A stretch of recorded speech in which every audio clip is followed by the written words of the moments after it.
Agaseke k'amakuru mu karere ngapfunduriye muri Kongo Kinshasa. Guverineri w'intara Kivu Amajyepfo agenzurwa na leta yagarutse mu mujyi wa Uvira aturutse i Bujumbura mu Burundi kuwa gatanu nyuma y'uko umutwe w'Ventura uvuye muri uwo mujyi mu cyumweru gishize. Ubutegetsi bwa Guverineri Jean-Jacques Purutse bwari bumaze iminsi bukorera i Bujumbura nk'uko biboneka mu matangazo aheruka yabo. Nubwo mu cyumweru gishize yabwiye BBC ko ari mu mujyi wa Baraka muri teritwari ya Fizi muri Kivu Amajyepfo. Umupaka uhuza umujyi wa Uvira n'u Burundi uracyafunze kugeza ubu nk'uko umunyamakuru wigenga ukorana BBC wahageze abyemeza. Avuga ko umupaka wafunguriwe gusa Purutse n'abandi bari kumwe nawe ubwo bari basubiye muri Uvira. Abaturage bako gace bategereje cyane ifungurwa y'umupaka kugira ngo ubuhahirane n'ubucuruzi hagati ya Bujumbura na Uvira bwongere gutangira. Purutse yahunze bwa mbere muri Gashyantare umwaka ushize ava mu mujyi wa Bukavu mu murwa mukuru nta Kivu Amajyepfo aho yakoreraga mbere ubwo yafatwaga Ventura irekeza muri Uvira mu mujyi wa kabiri w'intara. Mu kwezi gushize wongeye guhunga ubwo Ventura yafataga Uvira. Amakuru avuga ko Guverineri Purutse yabanje guhungira mu mujyi wa Baraka nyuma aza kwerekeza i Bujumbura mu Burundi. Mu butumwa yatanze ageze Uvira, Guverineri Purutse yijeje abaturage ko ibyo batwaye bizagaruka kandi ko abakozi ba leta bazatangira guhembwa mu cyumweru gitaha.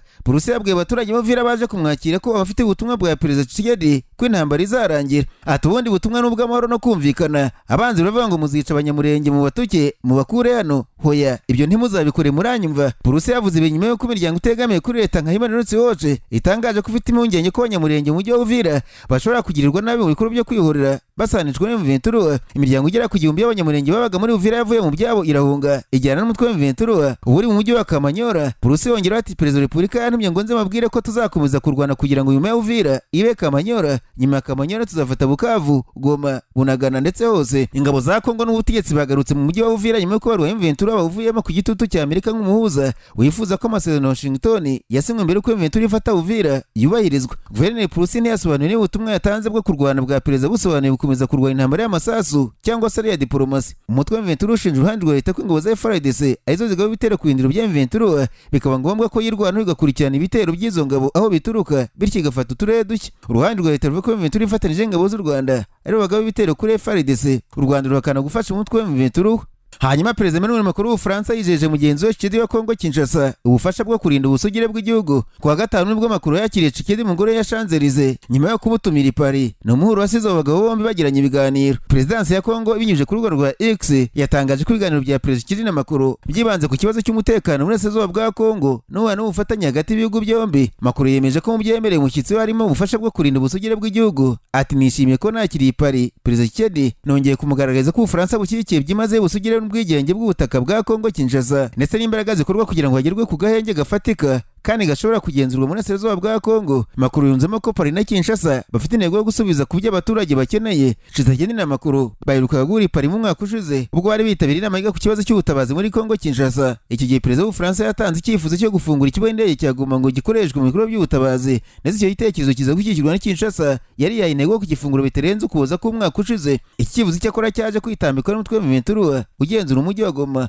ugaragaza ko gufungura kiriya kibuga bitari mu nshingano z'Ubufaransa ndetse ko bitari bikenewe mu gihe leta ya Kongo Kinshasa yari imigabo ibitero bya drone mu bice bituwe cyane n'abaturage benshi. Mabwire kandi ko ubuyobozi bw'ingabo za leta z'ubumwe za Amerika zishinzwe ubufatanye na Africom muri gusuzuma uko zikorana n'iza Kongo Kinshasa. Amakuru yatangajwe itsinda rya Africom riyobowe na Colonel Michael Gacheru ryakirwaga n'umugaba mukuru w'ingabo za Kongo Jean-Gilles Banza mu irambwe Kinshasa. Colonel Gacheru na bagenzi bo muri Africom baganiriye muri Kongo ku bufatanye muri gahunda yo kwagura amahoro n'umutekano yowe na leta ya Kongo. Yavuze ati Africom yishimiye ubushake bwa Kongo ikorana n'ubufatanye bwabo mu gushaka uburyo twakomeza ubufatanye bwacu mu by'umutekano no guteza imbere amahoro. Ubusanzwe Ambasade ya Amerika niyo ifasha ingabo za Kongo mu bijyanye n'imari n'amahugurwa ajyanye n'imyuga. Polisi y'iki gihugu igahabwa ibikoresho ikanafashwa kubaka za sitasiyo. Leta ya Kongo imaze igihe isaba Amerika kuyifasha kubaka inzego zayo z'umutekano. Iyisezeranya ko nibyemera izaha abashoramari b'Abanyamerika ibihumbi by'amabuye y'agaciro. Byitezwe ko nyuma y'uko Kongo n'u Rwanda bagiranye amasezerano y'amahoro n'ubufatanye mu iterambere ry'ubukungu mu kuboza umwaka ushize ubufasha Amerika y'igisirikare cya Kongo bushobora no kwiyongera. Hanyuma ariko guverinoma y'u Rwanda yemereye leta z'ubumwe za Amerika kufitanya ubufatanye mu by'umutekano n'umutwe wa Ventura bijyanye no kwimana zombi zure ku nyungu zo kurinda abatutsi bamaze igihe bibasirwa n'umutwe wa FDLR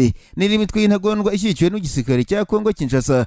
U Rwanda rwemeje ko rufitanye imikoranire n'uriya mutwe biciye muri ambasade yarwo muri leta z'ubumwe za Amerika bitangajwe na Ambasaderi Mathilde Mukantabana. Ni munyandiko mu diplomate yageneye komite ntoya ishinzwe Afurika na komisiyo y'ububanyi n'amahanga mu nteko ishinga amategeko ya Amerika avuga ku masezerano mu Rwanda na Kongo Kinshasa basinye bagizwemo na Perezida Donald Trump. Kuwa kane Chris Smith ukuriye iriya komite yagejeje ku bagize ijambo ryagarutse guteza imbere amahoro muri Kongo Kinshasa n'u Rwanda biciye mu masezerano ya Washington ya Perezida Donald Trump. Ambasaderi Mukantabana mu nyandiko ye mu izina rya guverinoma y'u Rwanda yashimye Perezida Donald Trump n'ubuyobozi bwe kubwo kuba barashyize imbere inzira y'amahoro hagati y'u Rwanda na Kongo ikora ibangikanye n'ubuhuza bwa Qatar hagati ya Kongo Kinshasa M23 yavuze ko amasezerano ya Washington agaragaza intambwe ikomeye iganisha ku mutekano urambye, amahoro n'iterambere mu karere k'ibiyaga bigari. Mukantabana yagaragaje ko bibabaje ko urugomo rwariyongera iburasirazuba bwa Kongo mu kuza k'umwaka ushize. Nyuma gato y'isinywa ry'amasezerano ya Washington yavuze ko urwo rugomo rwatewe n'iyongerwa ry'ingabo n'imitwe ikorera mu bwihisho itaryozwa ibyikora, harimo abacanshuro, imitwe yitwaje intwaro ishyigikiwe na leta n'igihugu kimwe. Uyu mudiplomate yavuze ko kongera ingabo kunyuranyije n'amasezerano y'u Rwanda na Kongo n'ibiganiro bya Kongo na M23. Yavuze ko ingabo zoherejwe mu burasirazuba bwa Kongo n'abazoherejeho babaye imbogamizi ikomeye ku mahoro arambye, ndetse agaragaza ko bashaka gusenya intambwe yari imaze guterwa binyuze mu masezerano ya Washington. Ambasaderi w'u Rwanda muri Amerika yavuze ko izo ngabo zihungabanya umutekano mu gushyingwa no kuboza umwaka ushize zifatanije na leta ya Kongo zakoze ibikorwa bigamije guteza ihohoterwa rikabije mbere gato yo gusinya amasezerano ya Washington bagamije gushyira umutwaro w'inshingano ku Rwanda. Yunze mate mu gusubiza kuri iri hohoterwa, M23 bishishikajwe na guverinoma yanjye irutse gutangira kuva mu mujyi wa Uvira mu kugaragaza ubushake bwo kugabanya amakimbirane. Ambasaderi Mukantabana kandi yagarutse birambuye ku bitero bitandukanye inyeshyamba za FDLR zagiye zigaba ku butaka bw'u Rwanda kuva mu 1997 zikica abaturage, n'ubwicanyi umutwe wa genosideri wagiye ukorera ku butaka bwa Kongo kinjira mu myaka ishize. Mu guhuza ibi bitero n'urugomo rwawe mu kuboza k'umwaka ushize, yavuze ko byerekana neza impamvu u Rwanda rukeneye kwikingira. Yavuze ko u Rwanda rutarajwe gusa ishinga n'ikibazo cy'ubukana bw'ibibazo by'umutekano byo mu burasirazuba bwa Kongo, ko ubwo runafite impungenge ku kibazo cy'amateka y'inyeshyamba zizwi nk'abacengezi zaje kubamo FDLR zari hafi yo gusenya igihugu nyuma gato ya jenoside yakorewe abatutsi muri 1994. Yavuze ko nyuma y'ibitero uyu mutwe wagiye ugaba mu Rwanda hagati ya 2005, 2008 na 2013 wagiye usezeranya kurambika intwaro n'ubikore. Mukantabana kandi yahishuye ko hagati ya 2015 na 2020 u Rwanda na Kongo byakoze ibikorwa bihuriweho bitashyizwe ku mugaragaro byo gusenya ibirindiro bya FDLR, ariko ubufatanye bwahise bubagarara bitunguranye ku mpamvu zidasobanutse. Ati kuva icyo ibimenyetso byiza byerekana ko igisirikare cya Kongo cyongeye gukorana byimazeyo na FDLR ku rwego rutigeze buraho guhera 2021-2022. Ubu FDLR iracyakorera mu burasirazuba bwa Kongo yinjijwe mu bikorwa bya gisirikare bya Kongo, kandi impuguke zikomeje kwandika ibikorwa byayo. Yavuze ko kuba ziranye ishyamba zarakomeje kubungabungwa, kurindwa, kandi rimwe rimwe zigashyigikirwa ku mugaragaro na leta ya Kongo uko zakurikiranye. Uburemere bw'imbogamizi n'ingaruka yagize ku mutekano w'u Rwanda bidashobora kugereranwa.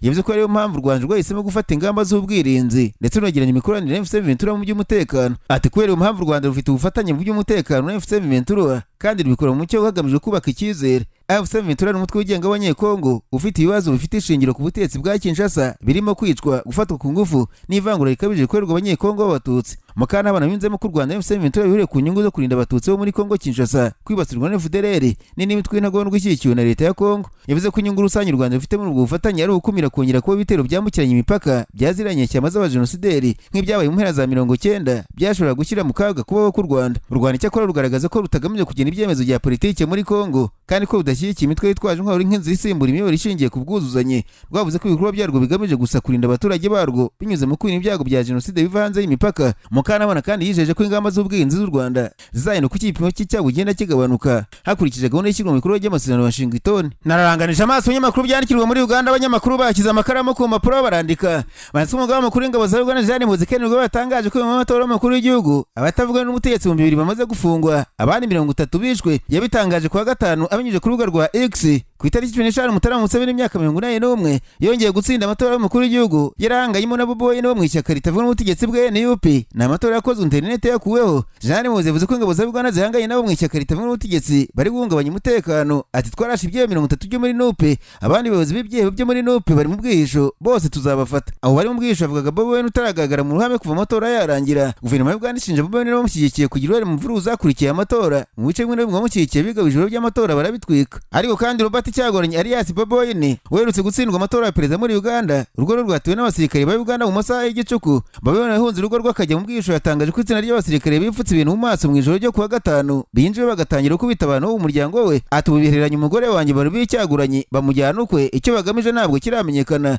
Ubwo n'umutumwa Bobo Wine yashyize ku rugo rwa X. Amashusho yafashwe nijoro agaragaza abasirikare binjiye mu rugo rwa Bobo Wine. Umugore Barubi Cyagoranye babaza icyo baje kuhakora ariko ntibavuge. Robert Cyagoranye wamenyekanye nka Bobo Wine akuriye ibiro ryiswe National Unity Platform amaze igihe yatangaje ko yagiye mu bwihisho kuva muri Uganda abaye amatora tariki ya 16 Mutarama. Uyu mugabo ntiyigeze yemera ibyavuye mu matora yatsinzwe na Perezida Museveni ku majwi 71%, akaba agomba kuyobora igihugu mu myaka 5 iri imbere. Perezida Museveni ari ku butegetsi kuva mu 1996. Bobo Wine ashinja ubutegetsi bwa Uganda ko muri ariya matora bwishe abantu be barenga 100. Agaseke k'amakuru mu karere ngapfunikire muri abanyamakuru bakoze ba Burino barandika banditse ko Perezida Evariste Ndayishimiye w'Uburundi kuwa gatanu yirukanye ba minisitiri babiri nyuma y'amezi 6 baraye kwinjira muri guverinoma. Abavanywe mu mirimo nk'uko bigaragara mu iteka rya Perezida w'Uburundi ryo ku itariki 23 Mutarama na Ritemo Katiyabwa wari usanzwe ari minisitiri w'ubutabera uburenganzira bwa muri iterambere ridakumira. Uyu yasimbuye Alphonse Dahingejeje uhoze ari umudepite w'inteko ishinga amategeko w'Uburundi niyo umuryango wa Afurika y'Iburasirazuba ERA. Kugeza ubu ntihazwi icyo Katiyabwa yazize, gusa amakuru avuga ko uyu mugabo yari atishimiye n'umugore wa Perezida Ndayishimiye. Uyu kandi yarahutse kugaragara mu masengesho yateguwe na Reverien Ndikuriyo uyobora ishyaka CNDD-FDD riri ku butegetsi muri iki gihugu mu gihe bivuga ko atabanye neza na Perezida Ndayishimiye, bigatekerezwa ko byaba biri mu byamwirukanishije. Undi yirukanwe na Perezida Ndayishimiye ni Jean Claude Nzobaneza uri minisitiri ushinzwe ubwikorezi, we akaba yasimbuye na Damien Niyonkuru.